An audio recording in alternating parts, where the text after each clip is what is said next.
Good morning. How is everyone? Do you know the World Cup is happening right now?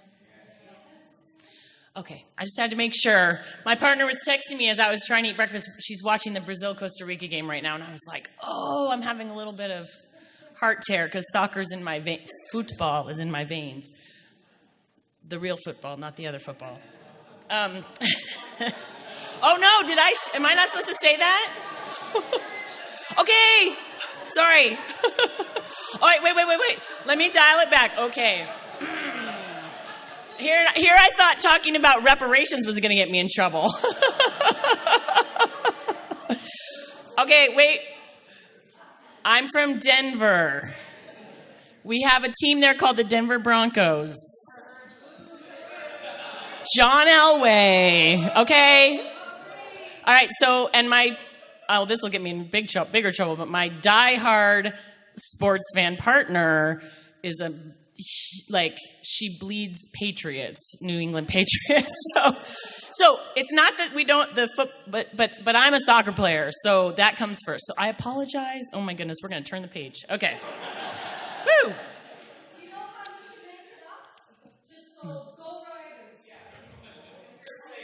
Okay, first you got to tell me what RIDER stands for, though. I'm careful about.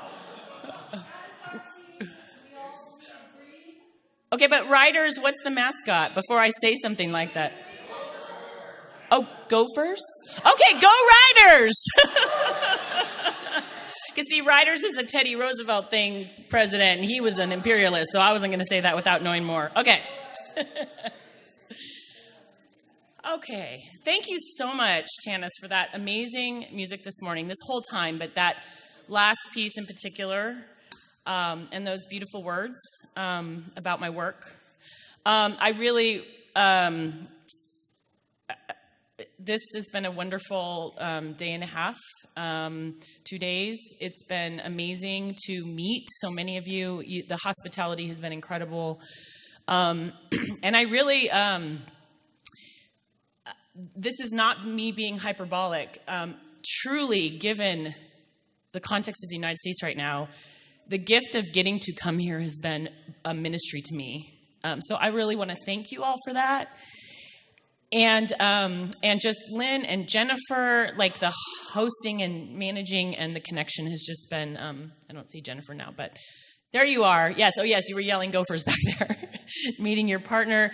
It's just been a gift. So thank you. I'm going to go back tomorrow feeling sustained and able to keep moving and resisting myself where I am because of my time here. So I really just want to thank you from the bottom of my heart for that. So I will be praying for you too. And I hope you'll keep praying for me and praying for those of us in the U.S. who are trying to do this work there in a everyday tightening climate. So, where do we go from here? I want to read the questions again that convened this space. What does the demand of repentance and reparations mean for churches whose legacies of Christian practice are bound up in colonial, settler, and racist violence? What does that demand mean? And what does the work of repentance mean in a world facing ongoing racial and nationalist turmoil? Put more simply, dear church, now what? I wanted to think about envisioning disruptions and interventions and continuities as a way to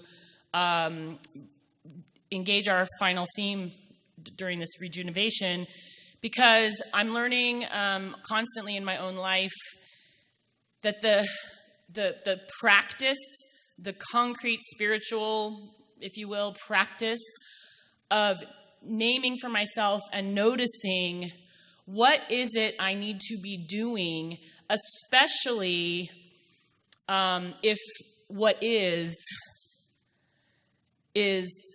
unsatisfying and unjust.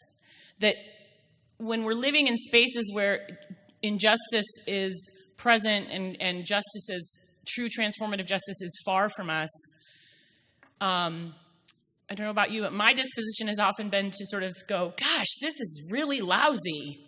When will they fix that? Right? Or, how come someone hasn't fixed this by now? And the last couple of weeks, the words from the poet June Jordan, written several decades ago and reinvoked in many different ways since by Alice Walker and even President Obama. When June Jordan said, we are the ones we've been waiting for, I don't think until the last year or maybe I really understood what she meant when she said that. But two little sort of experiences that sort of have illustrate for me what it means when what I think maybe June Jordan meant when she said that. We are the ones we've been waiting for. As you know, I teach at Drake University in Des Moines, Iowa. Des Moines is demographically one of the whitest states in the United States. One of them, but the state of Iowa is, but the city of Des Moines is deeply racially diverse. Deeply racially diverse. It's very, very racially segregated, but it's deeply diverse. But I moved there from Brooklyn, New York, where white people are a racial minority, just by a smidge, but people of color demographically are more than 50%. It's also, there's segregation in New York too, but nothing like what we see in Des Moines. And so that was very disorienting. And I got to Drake, an institution I really, in many ways, deeply respect, and I've been there for 14 years. But the faculty at Drake, the racial demographics of our faculty at Drake, to this day, this is an institution with 4,000 students in it, faculty of several hundred, including the arts and sciences where I'm housed. We have one African-American professor on the faculty at Drake University.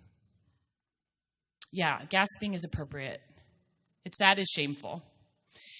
And we have about five faculty who identify in some way as Latino or Chicana or multiracial of Hispanic descent.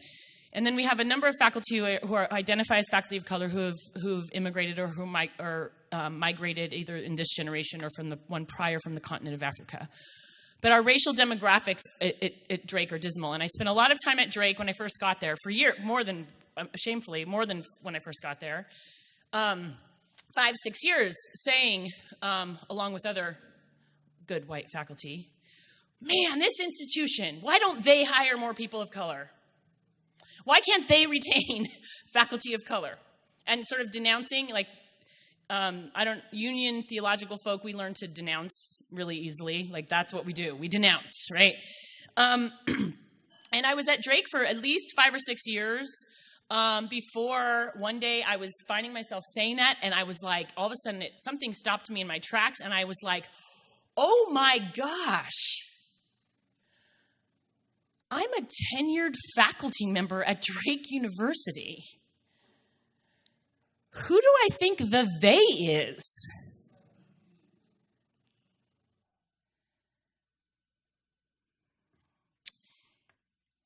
And every day in the United States right now, and this has been sort of more emotional kind of emerging, but certainly for the last year, and I'm seeing this among others in the United States, I'm sort of finally getting a handle on it, realizing that for the last year, now that's not to say for the last year I haven't been highly mobilized, I have been, but every day, because of the way I feel like we're almost like a lobster in a pot that's getting boiled in the United States, I keep waking up and having these feelings, and the other day I finally was like, oh, I'm waking up every day going, maybe today's the day they come and they end this whole thing, right? Someone's going to come and they're going to stop what's happening. Surely today's the day. And last week, when those images of children in cages started to come out, all of a sudden I realized, oh, they're not coming. We are the ones we've been waiting for. With the terror of that. Because I really wish there were a they, right? So, if we are going to know what it means to be that we if we're going to understand, and it's a continual understanding we have to develop over the course of our lives. It's not an understanding we ever finish, right? What it means to know that we are the ones we've been waiting for, I think we have to develop habits and practices where we map out, what does that look like for me, right? Because it's easy to be overwhelmed. That part's easy. I can do overwhelmed like nobody's business, right? But that also then turns into dispositions of waiting for the they to come. And so I'm trying to practice in my life going, okay, what's the rhythm of my 7 days in a week, my 24 hours in a day? You know, I have students, I have children, I have a partner, I have physical needs, and how do I map my time, energy, and my resources relative to the questions that I care about? That's not going to happen on its own in my life. And if I am the one I've been waiting for, I've got to make some agency-filled decisions about what that means in my own context, right? As a mom, as a citizen of Des Moines, as a tenured faculty member at Drake, as a citizen with all the loaded complexities of that term in the United States, as a member of the church who has some pastoral authority because of my ordination, all these different spheres of influence I have. Where and how and what do I expend my time, energy, and resources so that I don't end up either doing nothing or just sort of, shooting Facebook posts into the wind, right? And so I want to just sort of today, as we move through and prepare to sort of reflect on what's next as we leave this space, I want to invite some possibilities by sharing some things I've seen or learned or experienced relative to those questions. Where do we go from here? And build into that some space for then you to reflect, because your context is different than mine, and you each have a different context from each other, even as you also share an institutional context of the church, right? And so we're going to build in some time today to invite you to, continue to map in a new way, or start to say, okay, so as we leave this place, what now? Where do I go? Where do we go in these various spheres of influence that you have your various spheres too? We all have them. And we can't impact all of them all at the same time. Usually we have to pick like 3 or 4 to work really hard on. But we have to sort of make those choices. So that's the work of the morning, as I've decided to kind of invite us into it. So there's 3 words that have been really helpful to me when I think about my spheres of influence. And, when I leave this planet Earth, what do I want the legacies that I've been part of to demonstrate? What do I want said about the way my time on this fragile Mother Earth impacted the communities that I was part of and the world around me? And I think as we seek to this work, and I think about the questions that came up last night, I think there's 3 things that I have found helpful to imagine needing to pay attention to, and as possibilities, ways we can move relative to anti-racism and pro-justice work in the world. One is we need to be either participating in or seeking out initiatives, right? Institutions, it took me a long time to start to understand this. Institutions have the capacity. One of the reasons they're important, as frustrating as they can be, institutions make me so frustrated.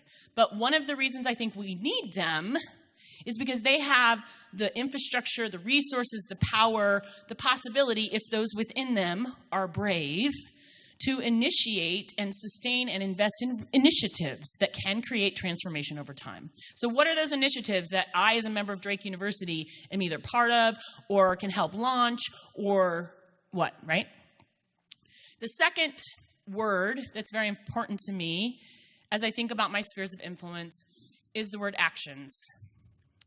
And I'm going to say more about this in a little bit, but because it connects to the disruption piece. Sometimes we have to just act, right? And actions, is the way I'm using the word, are not necessarily longer-term initiatives that we can sort of create and sustain over time that can enable transformation. Actions, when I use that word, I'm thinking about there's a time and a moment for public, prophetic, interruptive speech and action, right? Whatever that might mean. So, for example, I often talk to, none of them have taken me up on it yet, but my students at Drake, Our racial demographics in the student body are better than the faculty demographics, but they're not good. But I'm going to talk a little bit about some of the ways that we're initiating and have some sustained initiatives going on that are demonstrating transformation. But one of the things in my classes when we talk about race and do the kind of work, some of which looks like what we're doing here, my white students sometimes will say, oh my gosh, my mind is being transformed and I'm being challenged, but I just don't know what to do, and I'm like, you know what? You have like 90% of the student body here, white students, and since I got here, all I've heard students of color talk about is we need more faculty of color. You know what would happen if 90% of the student body went to the president's office and just sat down? Like 90% of the student body in a 4,000 student campus, like that's all it would take. That's an action. Now they haven't done it yet, but I keep saying, like, don't tell me you want to, you keep saying, what do we do? And I'm telling you, this is what students of color are saying they need, and they've been working on, but there's like, 5% of them, right? So actions that are disruptive. We've got to learn how to do that and exercise our moral muscle. And that's going to look different for different ones of us, but sometimes just disrupting with action is what we've got to do. Okay. And then thirdly, the third word is education. Education, education, education. Education alone is not going to bring racial justice. It's just not. We can read and educate our minds till we're the most highly educated, critical thinkers you could create, and we can still participate in structures of injustice. So education has to be accompanied with initiatives and actions.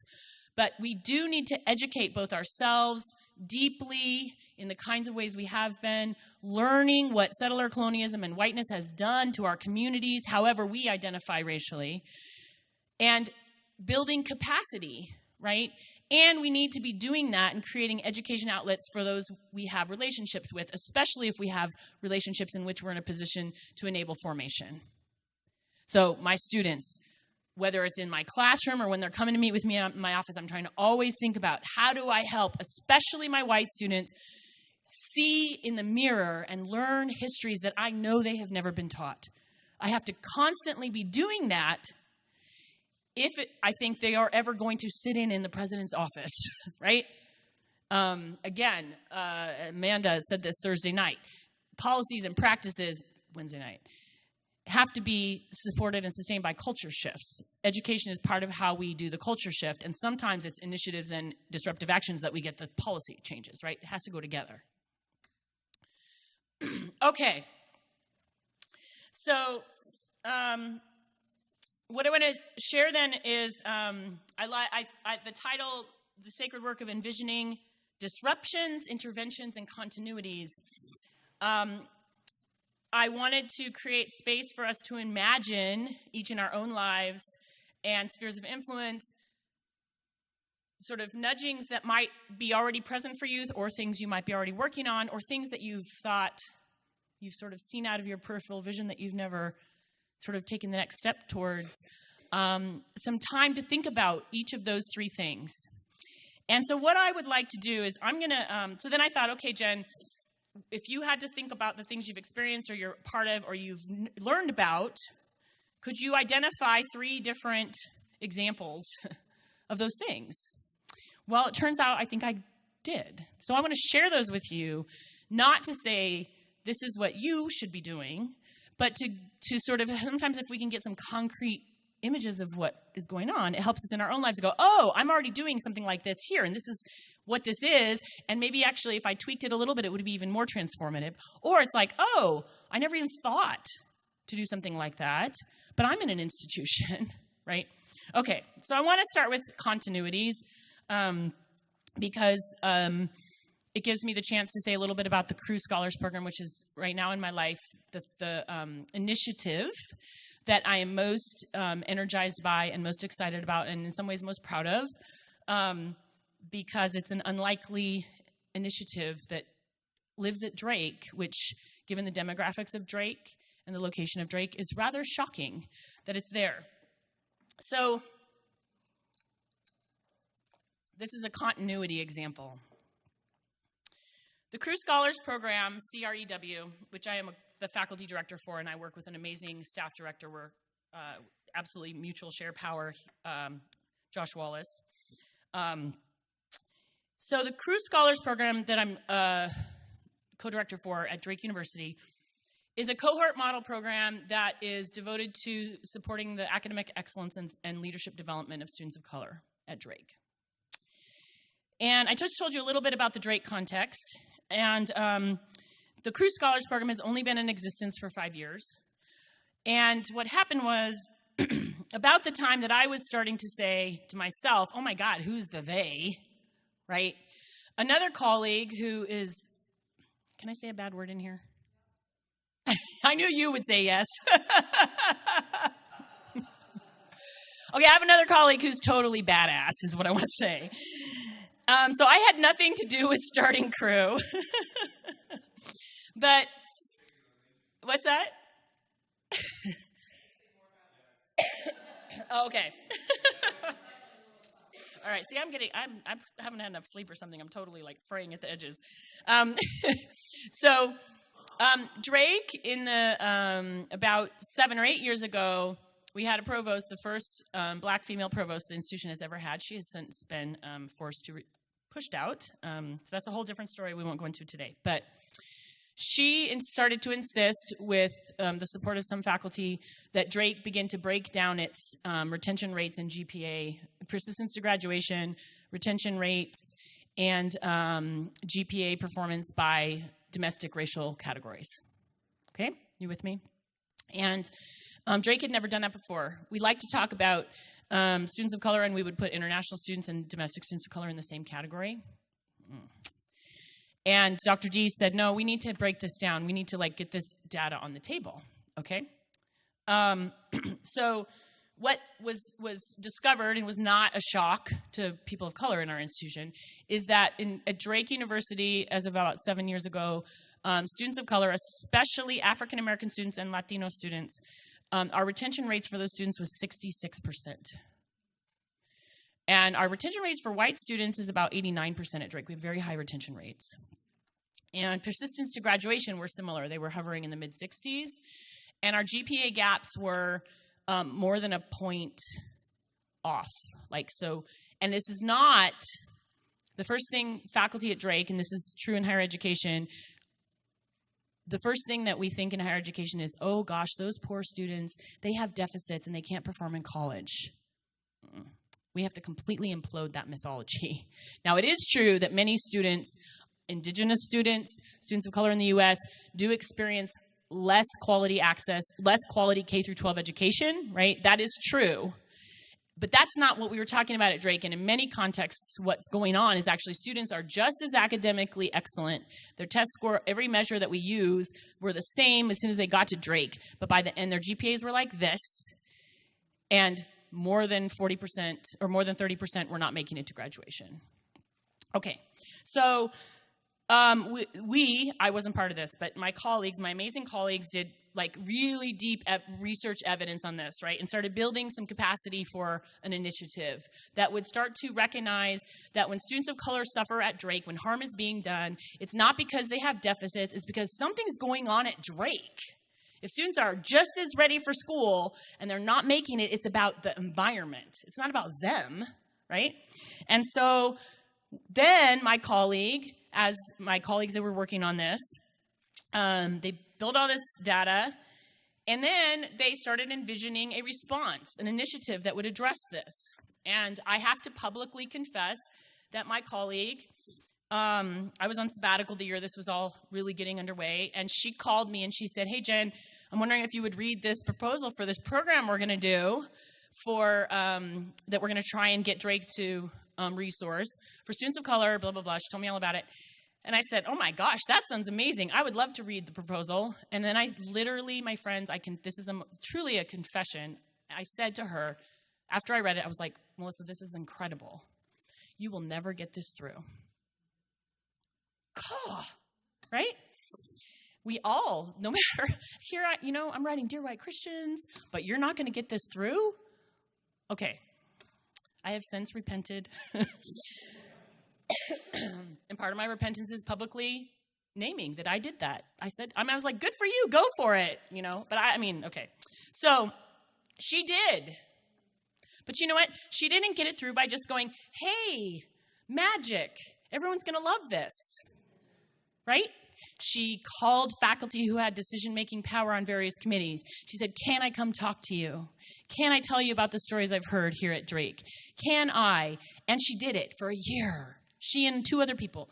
Time, energy, and resources into helping those faculty who had decision-making capacity differently understand. She built their capacity to understand why we needed something that was resource-intensive, that to lots of white Americans looks like affirmative action, which actually would be a good thing, but we actually don't have it right in the United States. But white people are always like, oh my gosh, we have affirmative action, which is really reverse racism. We don't even have affirmative action, and even if we did, we didn't. You know, we should. It's a good, but that's not even what this was. Okay, she got it through. Okay, my friends, this program is amazing. And a year and a half into it, for a whole bunch of complicated reasons, I was asked to co-direct it, despite my non, like, yes, we're going to do this, response a year and a half prior. And the program does this. Here's some very concrete examples of initiatives that can be effective if you've done your research. The program first starts by saying, if you are a student of color admitted to this program, you will get a 50% tuition guarantee deduction off the top, no matter what. Okay? The second thing it does is it builds a cohort. And for 4 years, students are in a 20 to 23-person cohort. And that in and of itself is powerful because students are so underrepresented at Drake if they are Black or Latino. And we do have some students who are immigrants from Vietnam and a student who's from the Philippines and South Asia. But the primary data we had was that it's Black and Latino students at Drake who are most demonstrating academic struggle. And this cohort enables them to build community with each other, have a space where they don't have to ask, explain if what they experienced was really racist or not, don't have to worry about white reactions. They just get to be together once a week for 2 hours, and Josh and I do community building support with them, and sometimes academic resourcing, but mostly it's about being a community. And they stay together for 4 years. And what's so powerful about it, there's many powerful things, but one of the powerful things is that for 4 years, they get to both be fiercely connected to one another, which enables them to navigate the racial climate in ways that enable them to be more successful because we kind of mitigate the impact of it. But they also then go out because they feel so supported and they are so supported by each other. They go out and they participate in the institution, and guess what? Our institution is changing because of that. And then faculty, we have a faculty mentor peer part of the program where I spend 3 days working with faculty, most of whom are white, given our demographics. And we do a lot of stuff, capacity building, education with them. And we help them understand why the deficit model we put on students of color actually is the reverse. We need to put the deficit and recognize the deficit is the environment. And guess what these faculty do? They mentor these students. And then what happens is because they have relationships do matter, where these students who are incredible start to trust them enough to tell them what's actually sometimes happening in classrooms and the residence halls. When faculty, white faculty, are supported to, and then there's a structure to have these relationships that where they are, then the faculty are supported and their capacity is built. They spend all this time with these students. Guess what happens when the next time they're on a search committee hiring a new faculty member? They start to ask questions like, in the interview process, how do you create an inclusive classroom environment, right? Can you do that? Are you able to do that? Can you talk pedagogically about inclusive classrooms? We're seeing faculty change how they evaluate their peer colleagues relative to issues of racial inclusion because they are experiencing relationships with students of color with whom prior to this program, they would have either not sought out or wouldn't have felt like they had the capacity to seek out and support. And over time, we are going to change the institution. We are changing it already. The students of color retention rates in Crew are 91%.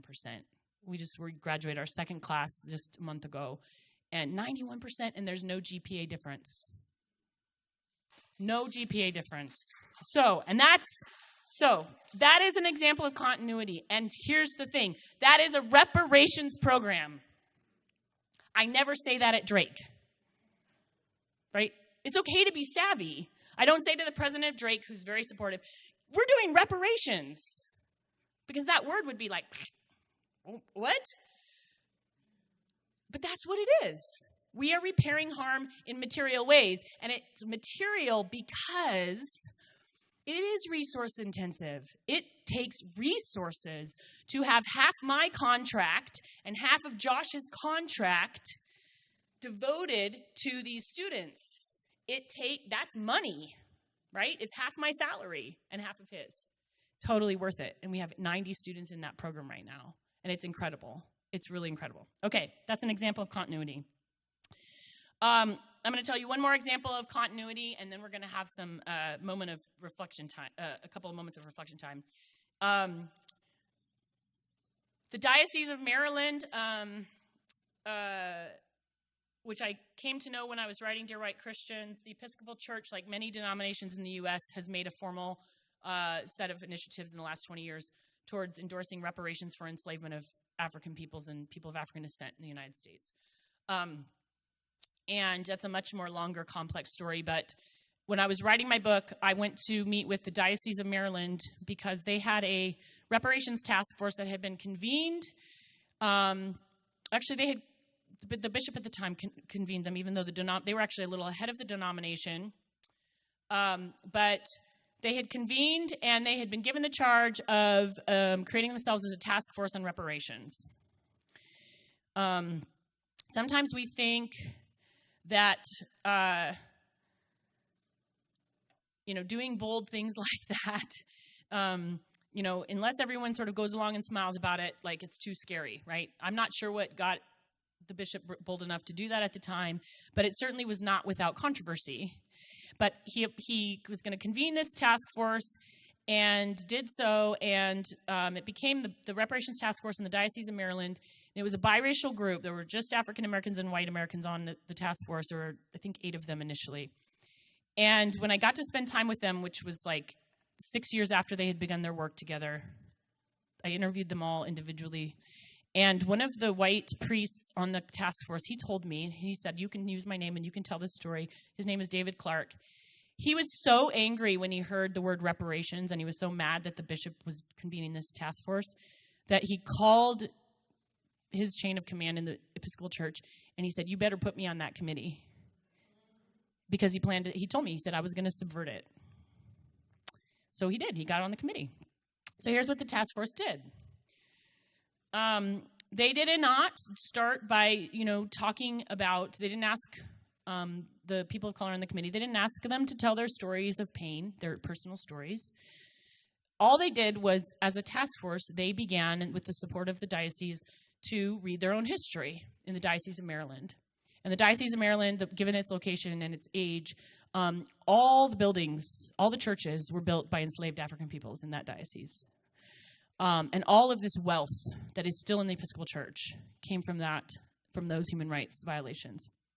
And so they spent like 2 years just as the 8 of them together with the support of a historian learning their own history. This story reminded me so much, the movie yesterday reminded me a lot of this particular journey and I wanted to talk about it because things sometimes happen in ways that are counter to what we think would happen. Because what happened with this committee, here I would think, you're going to sit and you're going to read about the history of enslavement with 8 people, 4 of whom are black, 4 of whom are white, without making sure you have safe guidelines and making sure they trust and love each other. You're just going to go do that? They're going to hate that's going to be the worst possible thing you could do. That's what I would have maybe thought.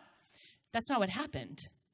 They weren't looking at each other. They were together looking at their shared history, and they were all completely transformed by that journey together.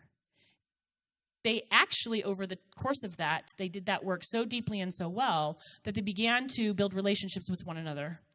And David Clark, that white priest I mentioned, he became one of the deepest converts to the word reparations I've ever met. And he and one of the African American members of the committee became lifelong friends over the course of that process. And then for the next period of years, this group of mostly laity, but some priests or retired priests, they went around to the diocese, various churches, and they knocked on the door and they said, we need to come tell you about the history of your church building. And folks mostly didn't welcome them with open arms, but they said, you know what, the denomination said we have to do this. So you have to come. We are going to be here whether you like it or not, and we're just going to tell you. And so over a period of years, they built this capacity. They educated people.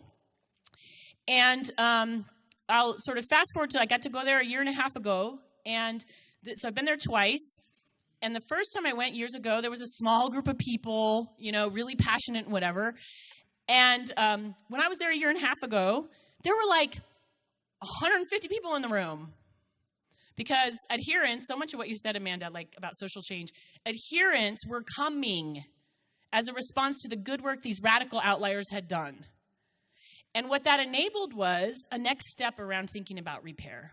So last I heard, the diocese, I don't think they voted on it. I'm not sure if it will pass or not. But I got an email about 6 months after that, and one of the canon bishops there said to me, guess what's happening?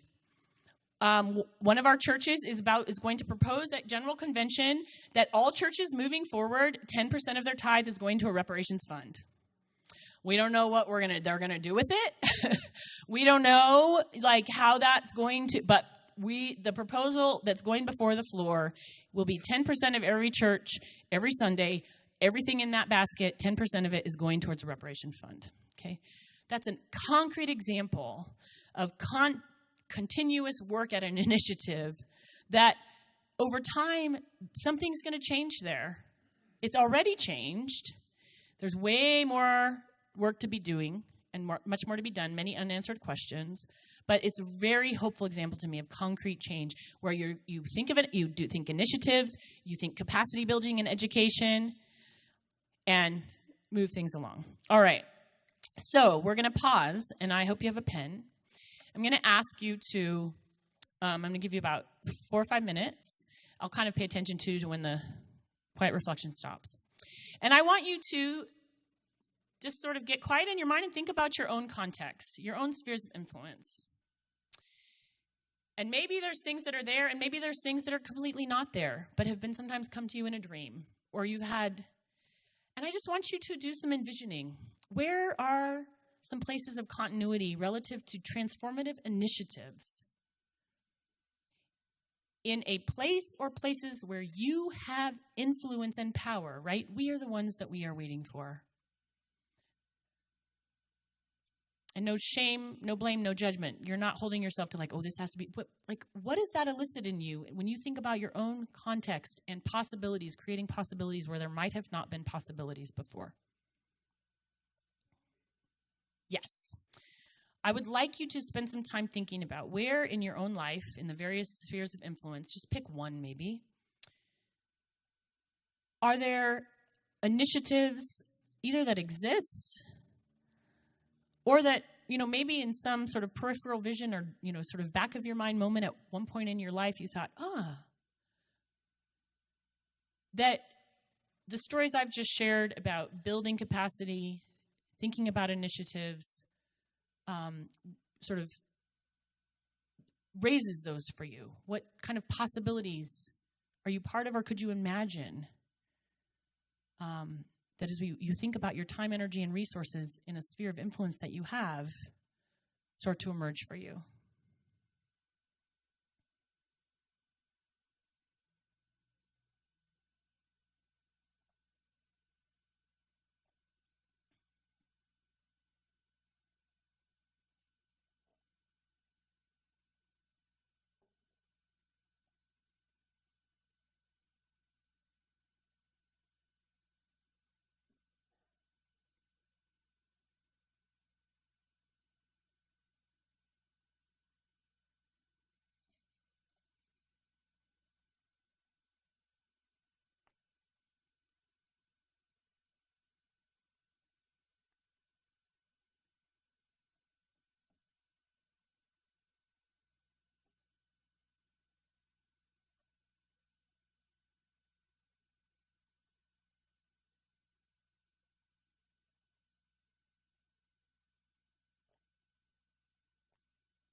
It's about one more minute, and I'll call you back.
Okay, I want to take a much shorter time then and give you two examples and two sort of ruminations I'm having about interventions and disruptions.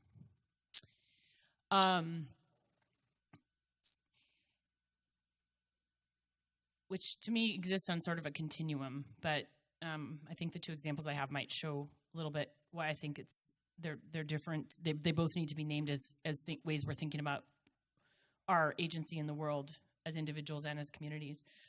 When I first moved to Des Moines in 2004, as I told you, I moved there from Brooklyn, New York, and so the demographics were very disorienting for me because of how white Iowa was. But I also kept hearing that Des Moines was a very white place, and it took me about 3 or 4 years to really come to understand and learn that Des Moines was not a white place at all. It's actually very multiracial, but it's deeply, deeply segregated. And it took me a long time to figure out how to get out of that. When I started getting to know communities of color there, especially African American communities in Des Moines, I started hearing about the interstate in Des Moines. And I kept hearing like these. And this, again, the film yesterday reminded me of this, how when the Mennonites were talking about, they kept sort of hearing these murmurings of something about this land had been someone else's land, right? I started hearing these murmurings on occasion, and then over time I started noticing them more and more, where black people in Des Moines were talking about the interstate. And when the interstate got built through the heart of the city, right through their community. And so in the last 8 or 9 years in Des Moines, we've been having Des Moines is kind of an incredible place, even as, despite the reputation of the Midwest in the States of being very conservative, and the state did vote for Trump. But Des Moines has actually got some pretty radical, lefty, justice-committed communities, including many justice-committed faith communities who I respect very deeply. And so there's lots of conversation in Des Moines, actually, about Black Lives Matter and how do churches make more welcoming spaces. And we've got all these very white churches, especially in the suburbs, some still in the city. And how do we how can we reconcile and create a more diverse, lots of relationships in Des Moines? And in the last few years, it started to occur to me, well, we have this like deep, bloody scar down the middle of the city. And black people in Des Moines can talk about, in their lifetime, this thriving economic metropolis on Center Street, where they had black businesses that were strong and a community that had economic resources, that in the late 60s and early 70s, when the federal government was giving money to build the interstate, the Des Moines City Council just said, well, we're going to build it through Center Street, of course, and compensated business owners at nothing, and had to tear down many, many, many, many houses, mostly black people's houses. And the black community, in addition to the economic base being decimated, there's now an interstate that then separated both. There's like these big walls, right? So you have African Americans living here, African Americans living here. The interstate runs between, and there's these huge walls because interstates are loud.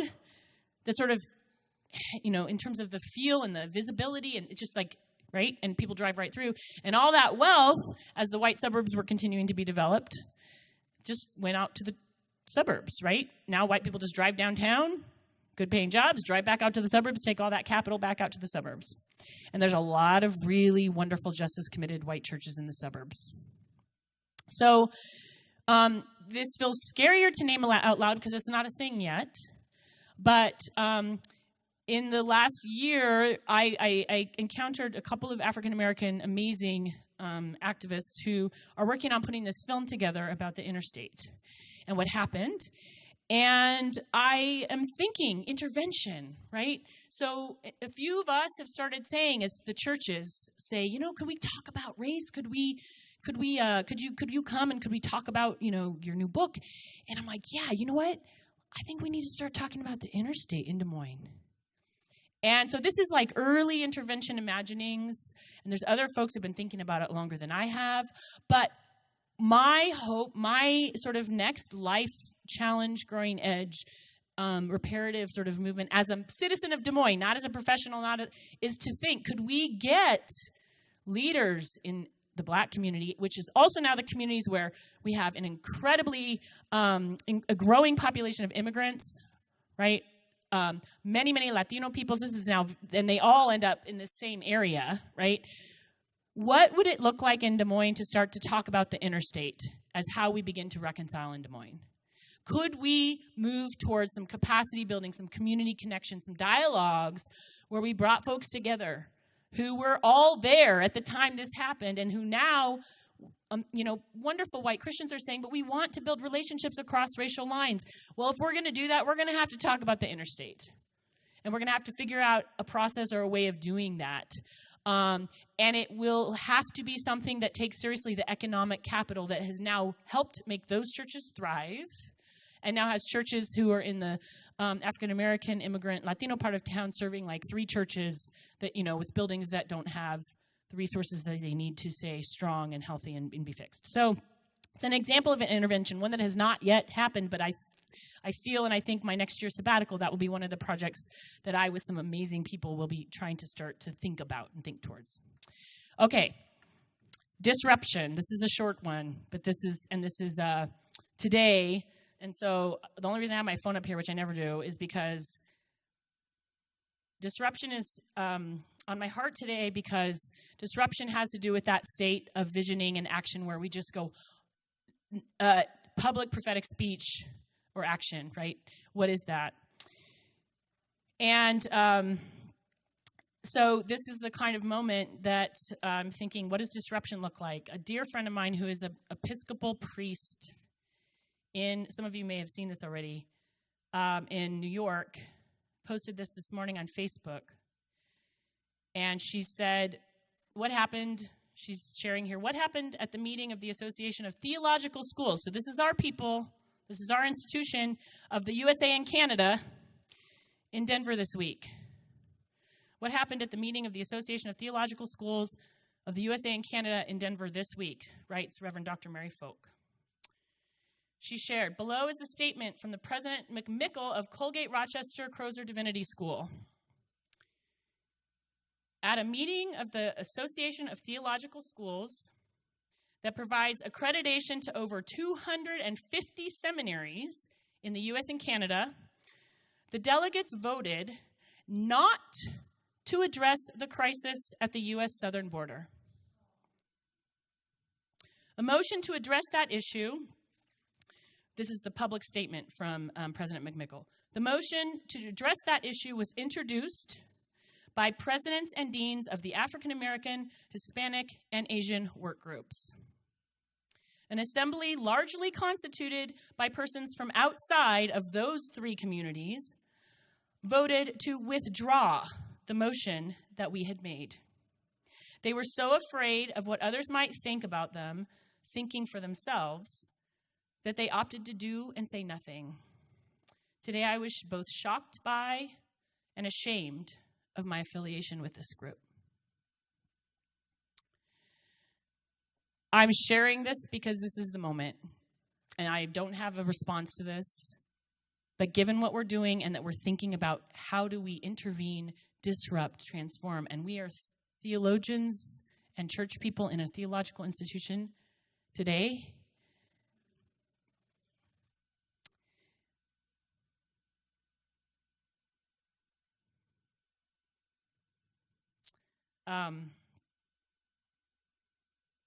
Okay, I want to invite you to take about 3 minutes of quiet. And I want to ask you to think about, in your various spheres of influence, where are there interventions and disruptions that are urgent for you to imagine yourself being emboldened into? What might those be? What could they look like? Just for about 3 minutes. It doesn't have to be perfect or something you know you're going to do. But where are you part of places and spheres that you know disruption and intervention is needed and that it's urgent?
I'm going to invite you to spare the 10 minutes till before we take our break and stretch our legs to turn to the 2 or 3 people around you and just spend some time in some gentle listening and reflection on what has been percolating for you in these moments of quiet. And at about 10, we'll let you know you can you can get up if you need to now, but we'll formally move into a break time, and then we'll come back at 10:30. So if you could circle up groups of 3 or 4 and share for about 10 minutes, that would be great.